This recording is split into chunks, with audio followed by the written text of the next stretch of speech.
I'm Steve Wilkerson, and I'm with Jim Saunders, Executive Editor of the News Service of Florida. Jim, there's legislation moving in the House to allow highly trained nurse practitioners to do many things that doctors now are allowed to do, only doctors. This applies not only to primary care nurse practitioners, but also to anesthesia practitioners. Why? Why is this legislation moving now? This is going to be a big fight during the legislative session. It's already starting. But the House has formed a select committee to work on what they're calling healthcare workforce issues. And one of the issues they keep pointing to is that there is a shortage of primary care physicians in Florida already, and that it's going to grow worse as the years go along. The baby boomers are getting old.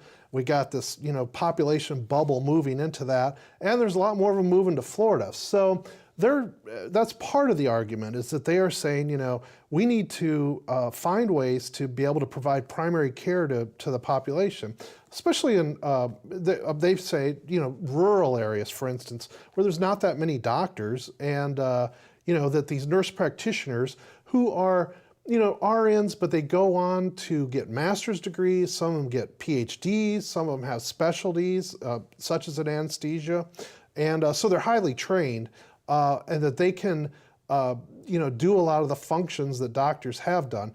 Under current law, they are required to be supervised by physicians, and basically what the House is talking about would be to take these nurse practitioners out from the requirement that they be supervised by the physicians. This will allow them to prescribe controlled substances, and allow them to admit people to hospitals, discharge people from hospitals, those sorts of things. And what have been some reactions? Well, as you might expect, as I said, this is going to be a big lobbying fight in the healthcare industry. It seems like every session we have one or two that, everybody picks sides and they go at it. And this one's looking like it's headed that direction. I can remember optometrist, ophthalmologist. It is, it may be even bigger than that, but yes.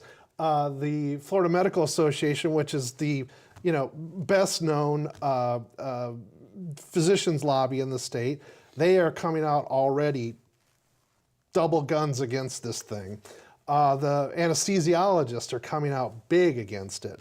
Their arguments are that, hey, we're the trained physicians, we have all this additional training, and we need to be involved in these decisions, and they're, raising safety issues, risk issues, so on.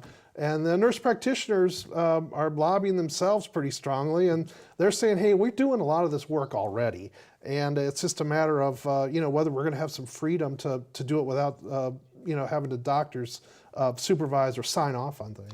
Well, there may be some interest in the House, but what's going on in the Senate?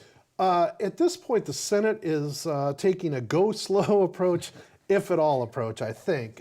They have not filed a bill at this point.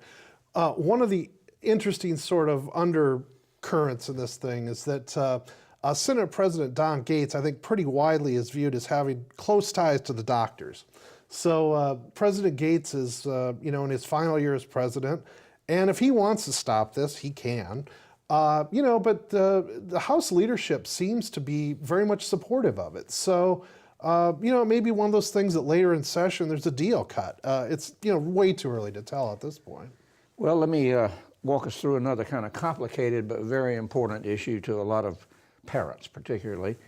When the university prepaid tuition program started, parents and others who were purchasing prepaid plans could lock in the tuition rates at the time that they were buying into it, well on into the future.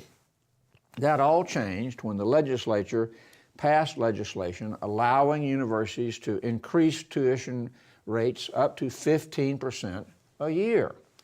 And then that meant that the prepaid plans had to reflect that potentiality, making them much more expensive, almost pricing them out of the ability of many people to pay.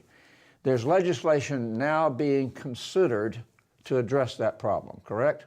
Yeah, Senate President Gates and House Speaker Weatherford have indicated they want to change the law that allows the universities to raise tuition up to 15% a year and bring it back to 6%.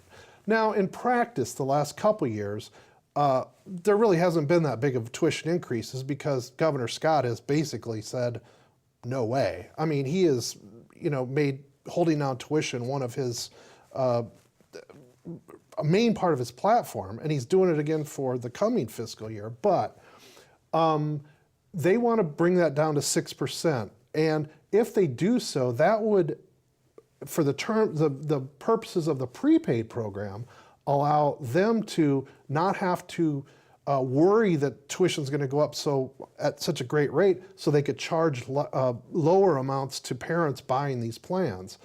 All this started about 5 years ago when the budget was in deep trouble, funding for education was in deep trouble, and the university said, hey, we need more money to be able to, meet our needs. So, they passed this thing to allow them to increase tuition up to 15% a year. It's called the tuition differential in Tallahassee speak. Right. But that's where it all came from.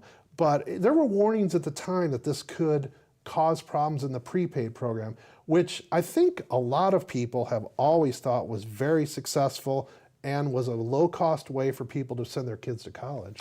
Thank you, Jim. For more news about Florida politics and government, visit the Advances section of our website.